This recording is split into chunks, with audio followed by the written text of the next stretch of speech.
Okay, welcome. Welcome to our focus activity today, 10:13, Paradise on Earth. My name is Peter. I'm a teacher at MIAS Florence, and I'm from England originally. Simon, could you introduce yourself, please? I'm Simon. I'm also a teacher, and yeah, I live in Florence as well, and I've been living in Italy for 9 years. Nine Wow, years. that's a really long time, Simon. It is a long time. Have you always lived in Florence? I would say yes this time round, but I've also lived in Perugia. I've lived in Siena. I've lived in Rome and Naples. So I've got about a bit. I've traveled about. Which is your favorite place to live in Italy? My favorite place to live, I'd say Perugia. Okay, why? It's kind of, I'd say, a bit like a little paradise in the middle of Italy. Umbria is beautiful, full of forests, full of beautiful nature. Perugia's on the top of a very tall hill, so everywhere you go, you can see nature. It's a very active, very lively place. Have you Wow, been there? wonderful. You've been to I Perugia? have. I have. I used to live in Rome many years ago, and Rome and Perugia are not so far away. And And Perugia was my favorite place to visit on a weekend. one more thing that's really important about Perugia is that they have a chocolate festival in November. I've been to it actually. It's Eurochoc, right? Yeah, Euro chocolate. If you live Yeah, there, yeah. if you live there, they have statues made of chocolate that they cut up at the end of the festival and give to residents. So Wow, that sounds really interesting, really cool. I'd like to see that. I've been in Italy for 13 years myself, actually, just over 13 years. I've lived in Rome.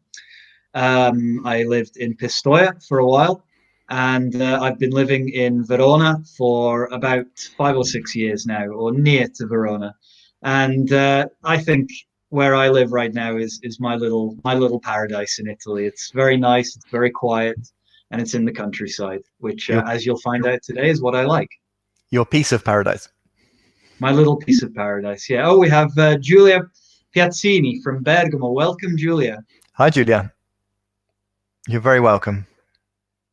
Great. Um, okay, so today we're talking about paradise on Earth. So, Simon, could you click onto the first slide for me, please? Absolutely.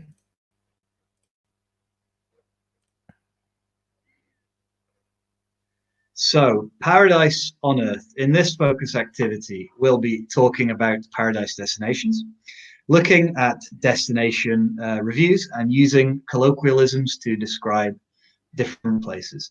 Simon, where do you think this place is in the picture? It's stunning. It really is beautiful. It's a coastline.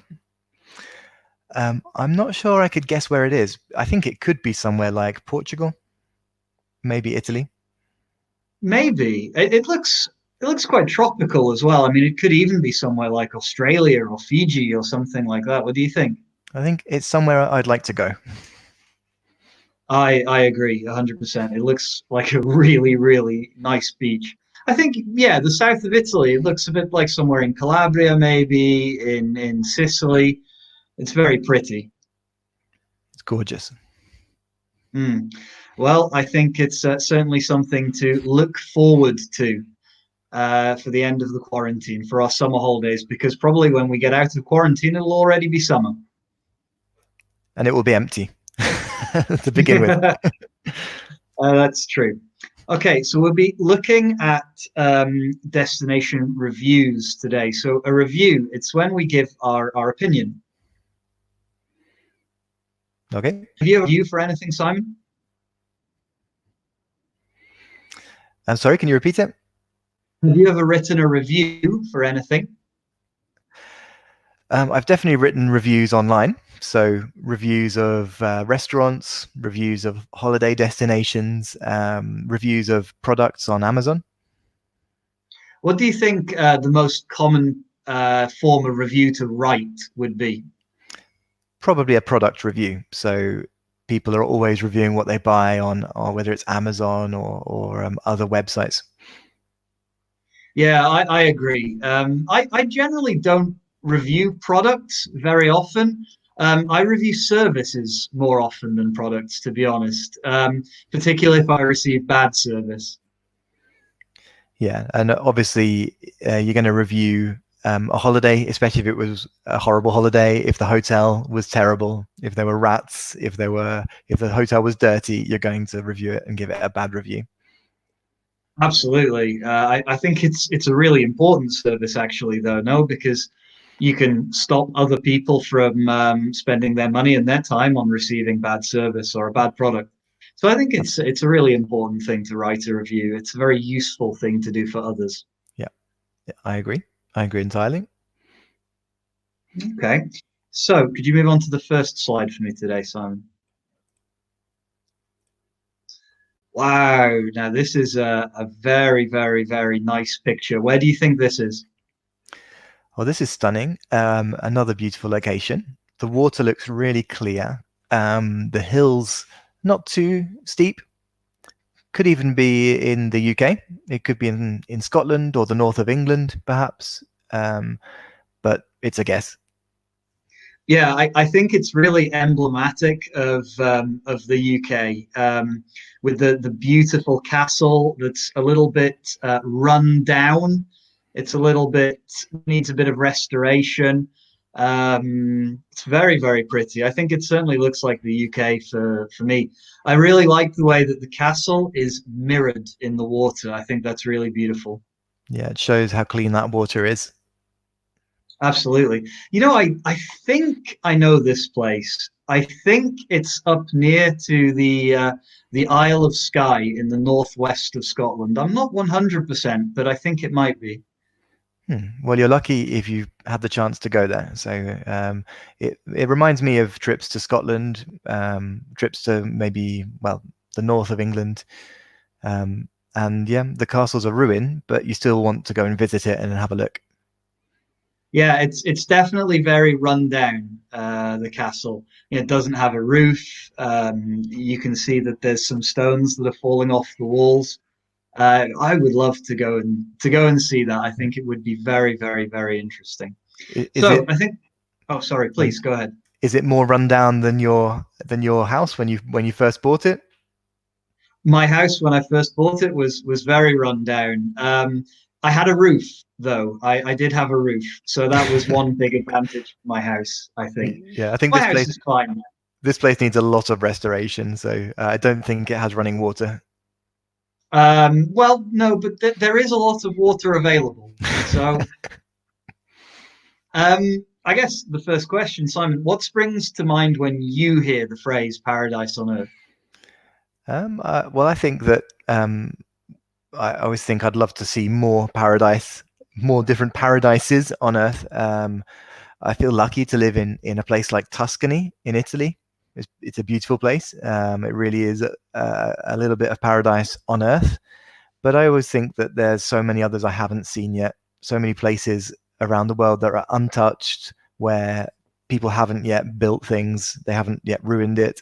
Um, and yeah, I think that it's nice to do this lesson because it makes you think about the outside, which I don't see much of these days.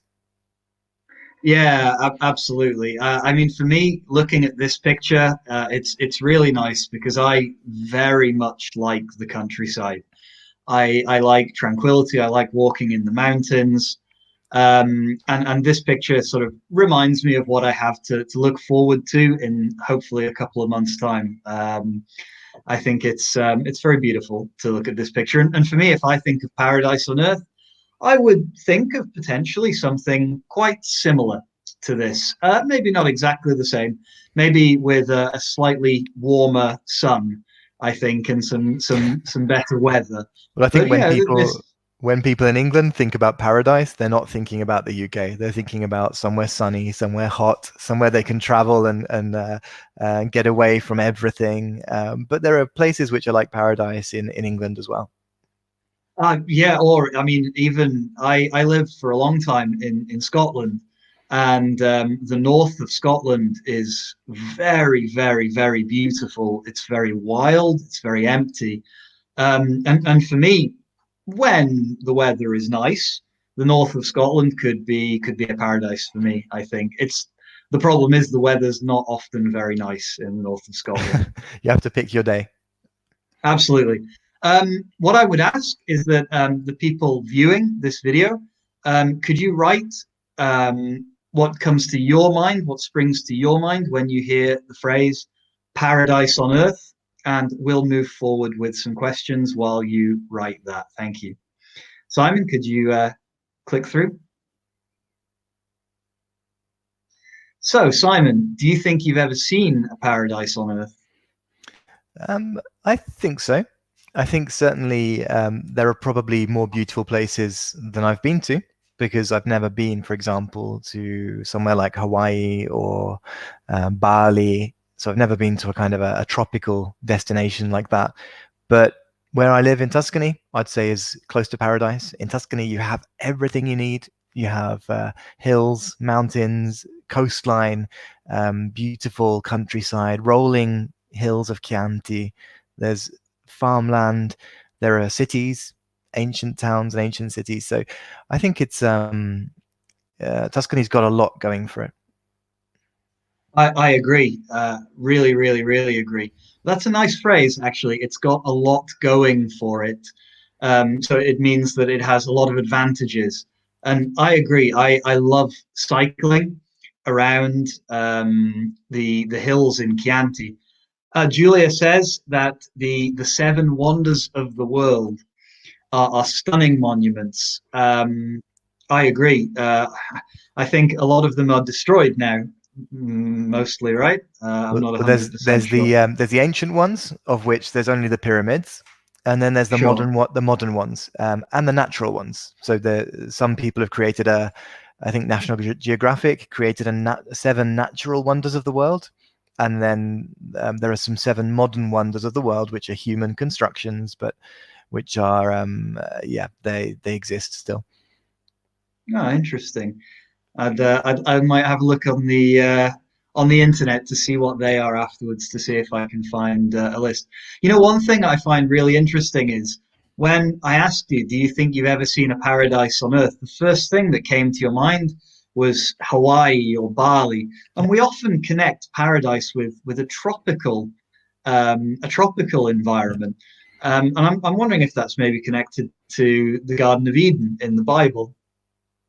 I think it's because it's we don't live somewhere tropical now, and maybe those places in our mind have no people, no cars, nothing which looks like where we live now. So it makes a paradise is probably a place that's untouched by humans and by human intervention. Yeah, I think that's a nice description. Absolutely. I think I don't think I've ever seen a real paradise on earth, but I've seen some places that are unbelievably beautiful. For me, one of the most beautiful places in the world are the Dolomites in the northeast of Italy. I think they're absolutely incredible, and every time I go there, I'm surprised. They take my breath away with how beautiful they are. Um, I also there's another place in Cantabria in northern Spain called Picos de Europa, which is a mountain range it's just like the Dolomites actually. And for me, with large mountains and green hills and meadows and beautiful little villages, for me that would be almost my paradise, I think. So I found out. Julia said she said she was talking about the modern wonders of the world. So I found out exactly what those are. Let's see how many of Right. these we know or have seen. Great Wall of China. Okay, sure. Never been there, but we know it pretty well. Machu Picchu in Peru. Never been Uh, there either. the Chichen Itza, is that in Mexico? I believe. I think it is. These are the kind of pyramids you get in Mexico. The Colosseum. So we got one here in Okay. Italy, one of the modern wonders of the world here, very close by. We've definitely both been there, I think. I've been there. Yeah, I've been inside. The Taj Mahal in India, Okay. and Petra in Jordan. I'd very much like to visit Petra. We're missing one. Oh, and the other one is not in the pictures. Sorry, it's the Christ the Redeemer statue in Rio de Janeiro in Of Brazil. course. Wow. Very interesting. Okay. Um, Holiday destinations which are renowned for being idyllic, Simon. Could you give me some of those? Can you think of any? Somewhere that's idyllic. Well, if you're thinking about a British person, somewhere idyllic is somewhere with sun. So British people love to go to Mediterranean islands. So whether it's Mallorca or Minorca or Ibiza, um, or maybe somewhere like the Canary Islands, just off Africa, Hmm. are idyllic. But as you've already said, there are probably some idyllic locations which are not so tropical. So I think imagine going to the countryside in Canada, in British Hmm. Columbia, or in imagine going somewhere where some of these natural wonders of the world, like the Niagara Falls, um, Mount Everest, could be said to be an idyllic location. It's just snowy and white and mountains from as far as you can see. So that's beautiful. Absolutely. I think idyllic depends very much on the person, doesn't it? I know, for example, Mount Everest or British Columbia or anywhere mountainous would I would consider absolutely idyllic, whereas my partner Anna would really not enjoy going to these places and would only consider a Fiji or a Bali idyllic. It's Julia says that she wanted to go to Petra, but Corona stopped her plans. Oh, I'm very sorry, Julia. I'm sure you'll have the opportunity to go and visit Petra soon. I also have been planning to visit Petra at some point in the next few months. I would very much like to go. It looks incredibly beautiful. I had a friend who visited it recently and enjoyed it very much. Niagara Falls is also very amazing. I actually have family who live about 100 kilometers from Niagara Falls. I believe Petra is a temple that's been literally carved into the rock, into this kind of pink rock, and you can Yeah, go inside, and people travel from very far away to get there. And I think you have to travel a little bit on the day to get there because you can only enter through one way, and you have to walk. that's what I've heard. Yeah, I think it sounds great. I think it sounds amazing. I'd really like that. Okay, should we go forward, Simon? Yeah. As we do so, I just want to ask Julia whether she's thinking of maybe going to try and find all the wonders of the world and how many she's seen so far. Okay, sorry. Okay, what makes a place paradise? Um, so this picture for me, as I've already said, this is pretty much paradise for me. Big mountains, beautiful forests, lovely meadows. So a meadow is like a green grass, a field with green grass in it. A little bit of snow in the high mountains. This for me is pretty idyllic. Is pretty much paradise. What about for you, Simon? Would you like to go to a place like this? Yeah, it's beautiful. Where do you think it is? Is it maybe is it near the Alps, do you think? I think it looks like the Dolomites. That's what I thought when I was looking at this picture earlier on. I think it's the Dolomites. Um, yeah, it doesn't look like the Western Alps because it's too green. So I Yeah. think it would be around Belluno, that area there. Well, I've talked a lot about places like Bali and Hawaii, but for me, actually, I prefer the mountains to the sea. So give me a mountainous region. I just kind of feel like I've got far away from everything. The air is better. And the mountains kind of make you feel very small and make you kind of in awe really of nature. You kind of sit there thinking, wow, how big everything is, how amazing this location is. That's another really good turn of phrase. In awe of. I'm really impressed by something. I find it really incredible. It takes my breath away. Yeah, it's a really good phrase. Okay, I'll add it to the comments.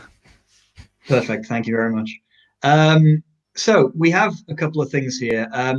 Which of these are the most important in making a destination idyllic? So the atmosphere, experiencing a new culture, the landscape, things to do, or monuments, museums, and tourist attraction. So the atmosphere. What kind of things can we talk about here? What kind of things can we say for an atmosphere in a new place that could Mhm. make a destination more positive or negative or more idyllic or not? Well, I think if you're saying there's no people there, then the atmosphere is going to be peaceful, tranquil. No? Absolutely. Is that something that you look for? Is that something that you like? Well, I think so far we've thought about paradises which are with no people or with very few people. But here we're talking about maybe experiencing a culture and things to do. So I think maybe for everybody, everybody has a different idea of what paradise is for them. And yeah, I love to go to peaceful places, but I also love to experience a new culture. So Mhm. in that kind of place, I imagine the atmosphere is going to be a bit exotic or foreign or different for you. Maybe a place which is a bit more bustling with people or um, just energetic and full of life. So a place that's very busy, a place that's bustling, a place with a lot of movement, a place with a lot of people. You could even say it could be packed with people. Yep, packed. Absolutely. Hmm. Add it. Let me add it to the chat. Please do. Bustling as well, as that may come up later in the activity. Ah, Yeah. fantastic. Um, we talked a little bit about culture, experiencing a new culture. Um, I think everyone sees a new culture in a different way. And one of the things that I like most about traveling, and something that can honestly make or break a place for me, is the food. And I think that you can get a lot about a culture from its food. And for me, if I'm talking about an idyllic place, again, I live in Italy. I've lived here for a very, very long time. Obviously, food has become incredibly important to me. Um, but when I travel, if a place doesn't have good food, I don't enjoy it very much. I like to eat well, and I like to eat well when I travel. Yeah, I agree. I actually quite like the food in the mountains. So I don't know. Have you ever had rösti? Is that like the potato cake thing, the Yep, round potato cake? it's a Swiss thing. It's not so much a cake, but it comes in like in a small bowl, so like a bowl about Okay. this size. And inside you've got cheese, well, potatoes, cheese, and maybe other things as well. But it's very alpine, very Swiss, and very tasty. I think it's impossible to make something that's not tasty if you have potatoes and cheese. I think it's going to be good, whatever it is. Yeah, yeah. And I love Mediterranean food, but I think even more I love a bit of German or Austrian food. Sausage, I potato, brilliant. Yeah, I like here in the north in Veneto. I like going up into the rifugi, into the mountain huts, and having gnocchi di malga, which is gnocchi basically with butter. It's delicious, very very very nice. Sounds very healthy. Pizzoccheri. What's pizzoccheri? I don't know pizzoccheri, Julia. Have you ever had pizzoccheri, Simon? I don't know. Do you think it's from Bergamo? It could be. Would you like to Google I'm, it? Can I'm you? doing my speed googling. Pizzoccheri are a type of short tagliatelle, a flat ribbon pasta made with Okay. 80% buckwheat flour and 20% wheat flour. So they're basically grey. It's like grey strips of pasta. And Okay. I think it's closer to your kind of your Austrian style pasta, so a kind of very north of Italy. Okay, like Spatzle or something like that. Exactly, closer to Spätzle. Yeah, absolutely. Excellent. Okay. Oh, interesting. I wonder what you eat them with. Maybe Julia could tell us what they're eaten with in the comments. I would like that. I always like new recommendations for things to eat. How important is the landscape to you when you go traveling, Simon? Yeah. I think, as I said, like your mountain landscape makes you feel very different. But if you're if you're at the sea, then you can see the vast expanse of ocean where the ocean meets the sky, and that makes you feel very small. But I think for me, that's having a horizon that's so far away is almost a bit unnerving. because you can't get there. You can never get to the horizon. Whereas with the mountains, the landscape is kind of, it's there in front of you, and very tall. And it's almost a challenge. It's like saying, come and climb me, come up to the top.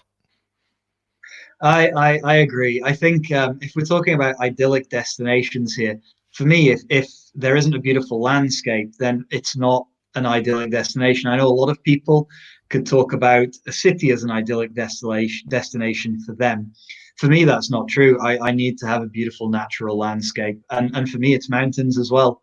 I love to be able to see the mountains. I love to be able to look at them and daydream about going up and climbing the biggest mountains. I think you've been to Bergamo, haven't you, Peter?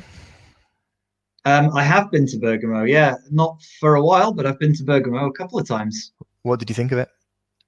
I love Bergamo. It's beautiful. The city. I mean, I haven't been in the Provincia di Bergamo very much. I've only really been to the city, but it's a beautiful city. It's really really nice. Have you ever been there? Nope, I've never been there, but it's one of those places I've wanted to. Again, I always like the idea of a city close to the mountains because you can go about your daily business, but you always have that sense of nature being close by. I spent some time in the Adamello National Park in September, which is above Bergamo and sort of above Bergamo and Brescia, and that was really really nice. Real very big mountains and snow even in September. Good. And yeah, in terms of things to do there, any monuments, museums, or tourist attractions, or did you not have time for any of that? Uh, when I was in Bergamo, I didn't have time. I was working actually. I did go to a very nice restaurant though. When I was in Adamello, things to do. If I'm in the mountains, I do outdoor things. In fact, for me, something that makes a destination idyllic, things to do are not really that important for me because my hobbies are all things that I can do. I can do on my own. So running, for example, or cycling. All I need for that is a mountain. I don't need activities, I suppose. What about for you? Yeah, and I think for me, um, I'm when I go to a new place, I do love to experience the culture. So European cities are all different between each other. So wherever you go in Europe, you're going to experience a different culture, and that's why I kind of maybe haven't traveled quite so far away because I've just been kept busy by getting to know different places in Europe. Um, Yeah. and there's always different food. You travel across a border and the food changes. You travel across a border, the language changes, the culture changes, and that's in itself, I think, really exciting, and it's probably what I look for the most, or at least I did when I traveled a bit more, so in my youth. I think that's really interesting. You go across a border and the food changes, whereas in Italy you go to the next town and the food Yeah, changes, which yeah, is something I really appreciate about Italy, yeah. actually. And there's all kinds of food that we still haven't heard of, like pizzoccheri. So, and Yeah, Julia's told us now that you eat it with a lot of melted cheese and Savoy cabbage. Oh, interesting. I think I read on the when I was looking it up on Google as well that you can eat it with cubed potatoes. So cubed potatoes cut into cubes. And Julia says it's a strong plate but delicious. For strong it plate, sounds delicious. would we say heavy instead of strong? Do you reckon? You could say a strong flavor. You Yeah, could say a heavy dish, or you could say a dish with a strong flavor or a strong yeah. taste. Heavy means it's kind of full of like your gnocchi. It's full of things like butter and potato and cheese. So it's quite strong, and you're going to feel very full when you've eaten it. The opposite of a salad would be heavy. A strong flavor is when the tastes themselves are strong. So, for example, I don't know, Indian food or Pecorino, pecorino or chili pepper.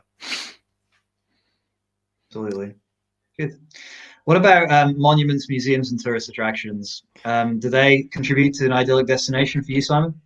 Monuments, I have to say, no, not really, if I'm being honest. Not a big monument fan. Once you've seen a few, you've seen Yeah, most of them.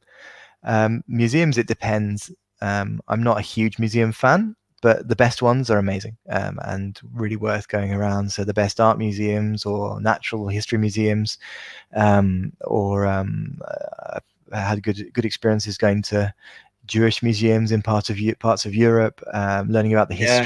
history of the place, understanding what's happened in a city, or why a city how a city has grown up, or how it's changed over time. Is really interesting to me.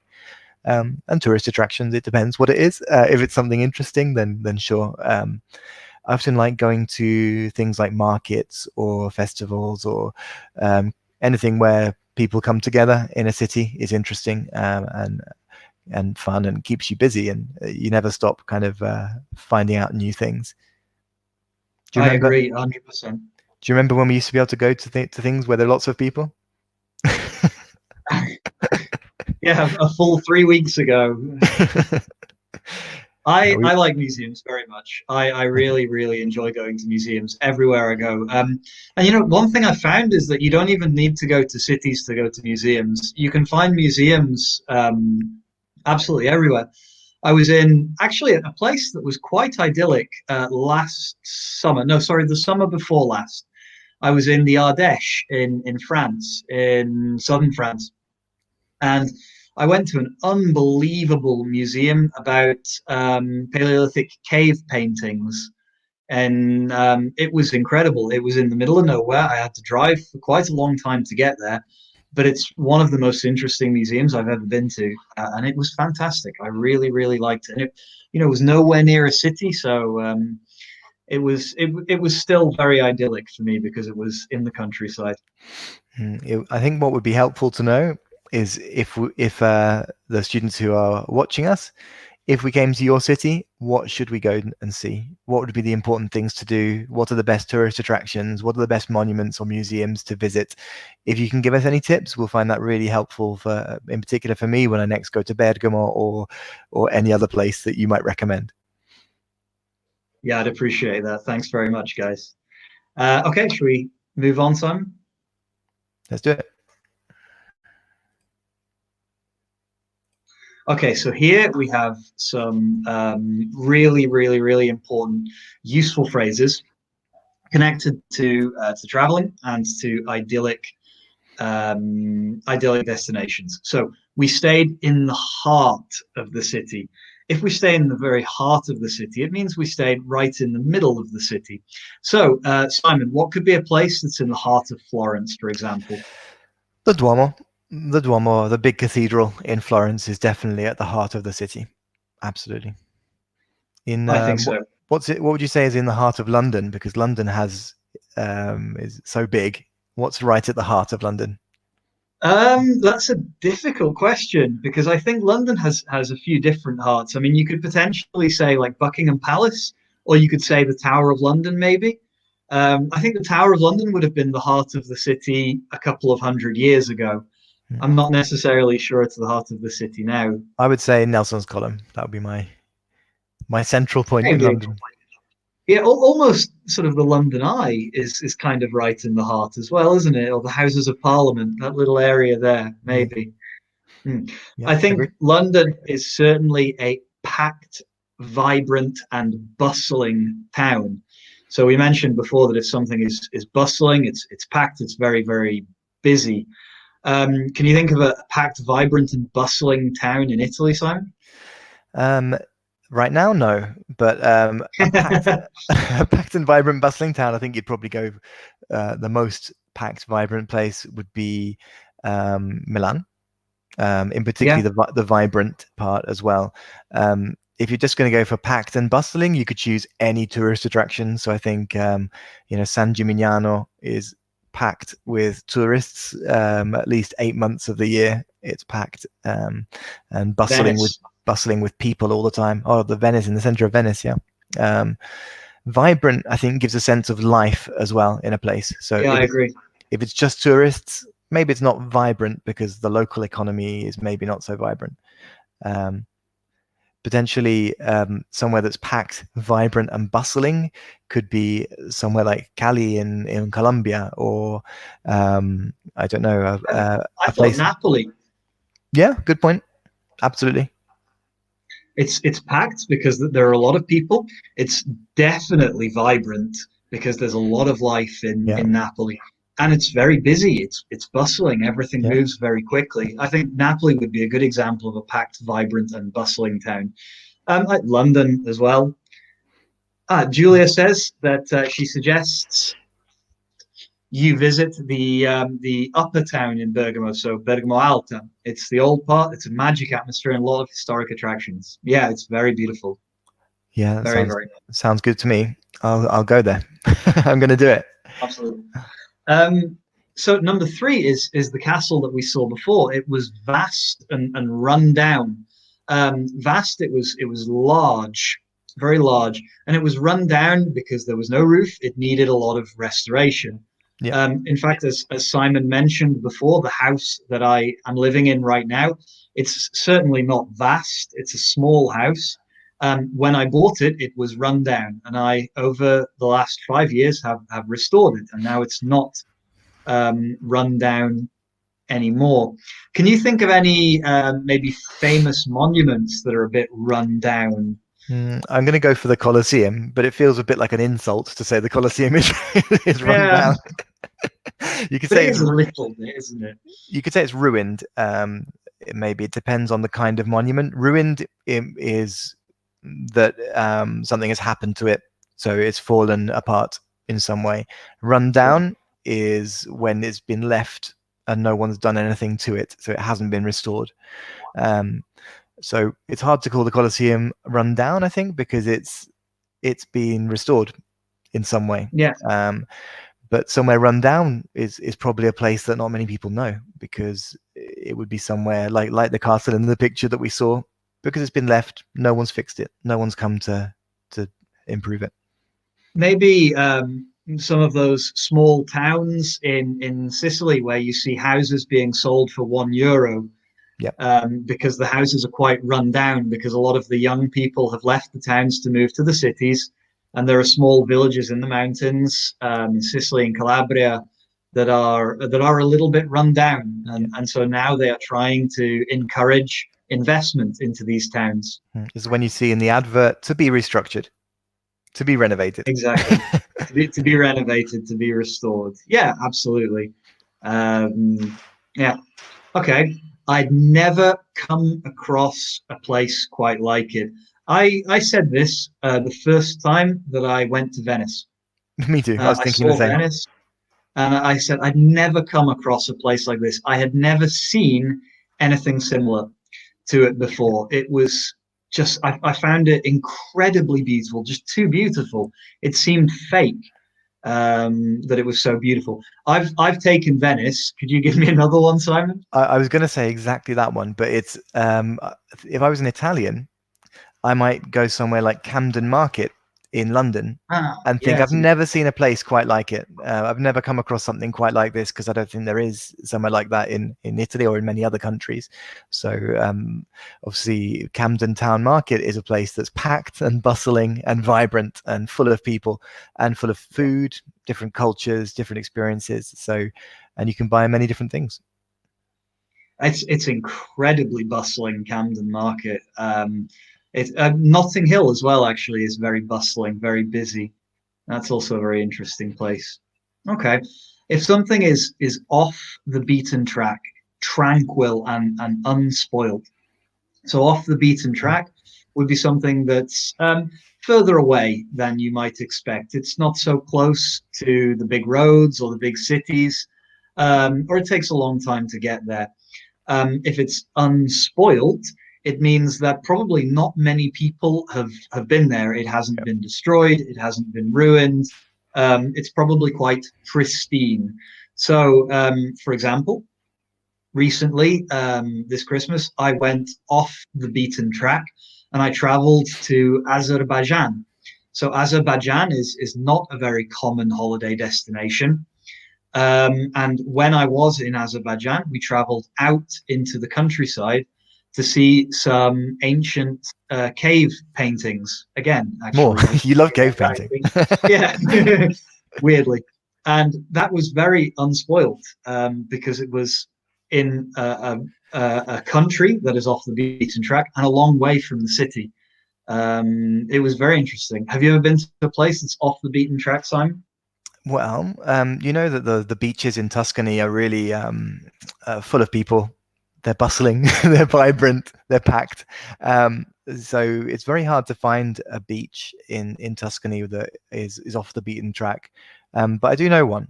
I can't tell you where it is now because obviously we're in a public place. But somewhere that's off the beaten track. It's often somewhere a bit secret, a bit that not many people know about. So I know a beach that's off the beaten track. You have to walk to get there. You have to walk down over some sand dunes and down a path. And but Okay. yeah, it's tranquil and it's unspoilt. It's like a little paradise. And I'll be happy to tell you, Peter, exactly where it is, but not right now. Sorry. I know a place in Tuscany as well, actually, called Buca della Fate near Popologna.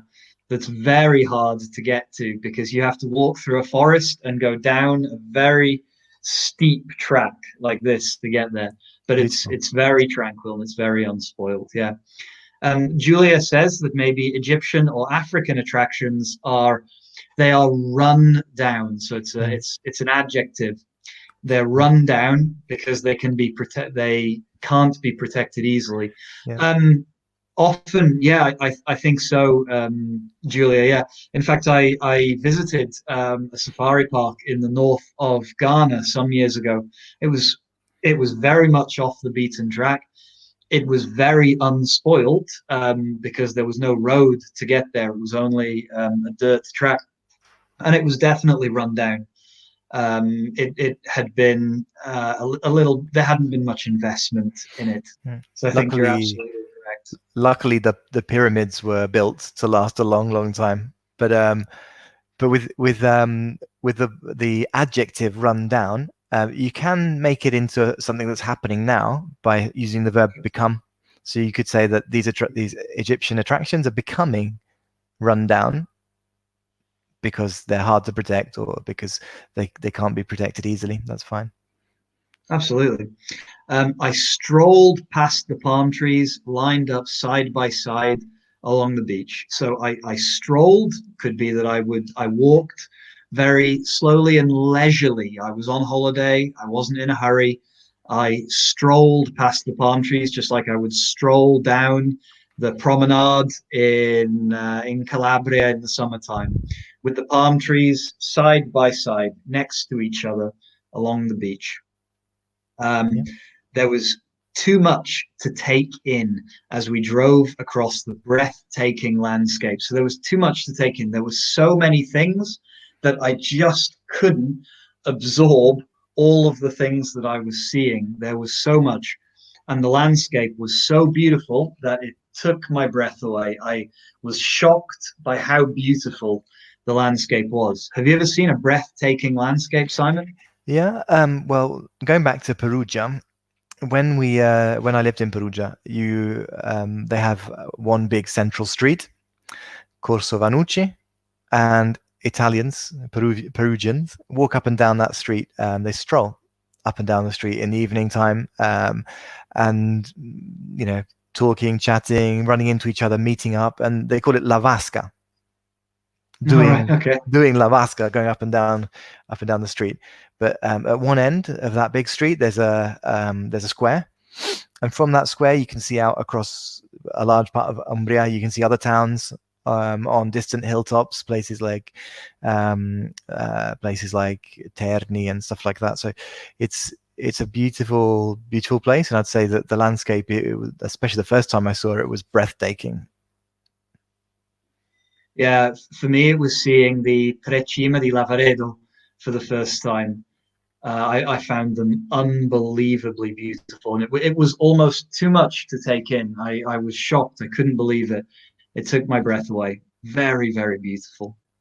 And the Tre Cime di Lavaredo, actually, they form a backdrop to the town of Cortina, just like the rest of Umbria, the view of Terni and all of these places, they form a backdrop to Perugia. So the scenery behind the background.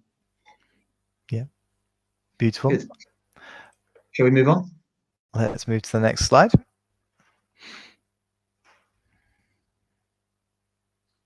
Okay, so wow, I've actually been here. This is a souk in Marrakesh, so an open air market in Marrakesh. Simon, could you read the slide for me, please? It's easy to lose yourself in the narrow, winding streets of Marrakesh. And we mean that both literally and metaphorically. Smell the spices in the air, brush up on your haggling at one of the bustling markets, then sip mint tea at the Majorelle Garden. End your day lounging in the rooftop garden of your riad, watching the sunset over this timeless city.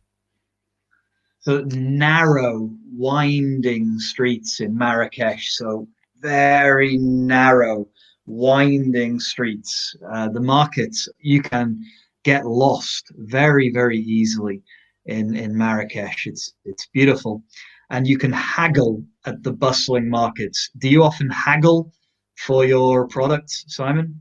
No, only when they phone me with a new internet deal or. But I'm not really a haggler, I wouldn't say. So to haggle would be when someone would propose a price to you, and you would say, no, I don't think so. That's too much. I think it should be this price. And then you can talk together. You can find an agreement. In Marrakesh, you haggle for absolutely everything, because everybody will propose a price that is very, very high, and you have to try and find the right price. It's quite fun, actually. It's quite exciting. Hmm. Yeah, they Says you can probably. end. Sorry, please. Like I was gonna say, they probably thought that they got a good deal from you in the in the end. Depends how Oh, tough you are. almost certainly. Yeah. So Julia asks what haggling means. Yeah, it's when you talk together to decide on the correct price for something. Yeah, Someone negotiating. could say negotiating. Someone could say 100, and you could say no, 20. And at the end, you decide on 70 or Yeah, something like if you think this. the negotiation is more formal, haggling is a bit more in a market or in a situation where you quickly back and forth. €5, €4, €3, €2. Yeah. And you can end your day lounging in the rooftop garden of your riad. So relaxing, lying down, sunbathing in the rooftop garden of your riad. When I went to Marrakesh, actually, it was March, and it was far too cold to lounge in the rooftop garden, but it was still very beautiful. Good. I've never been. I'd love to. It's wonderful. It's really, really, really good. I hope to go again this summer, actually. We shall see. Okay, should we go on to the review slide? Let's do it.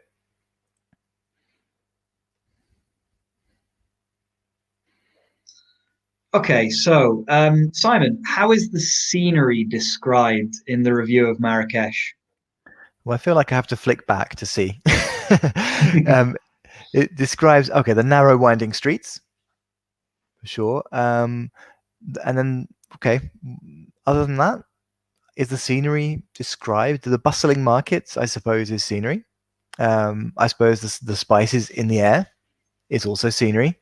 And then the sunset is part of the scenery as well. I think so, absolutely. What does the reviewer love about the place? Well, he or she loves, I think, the idea of losing yourself, because he or she says that they lose themselves literally and metaphorically. So you can actually get lost and not find the way back to your riad. Or metaphorically, you can lose yourself in the experience and just enjoy it and forget where you are. So possibly that is the right answer.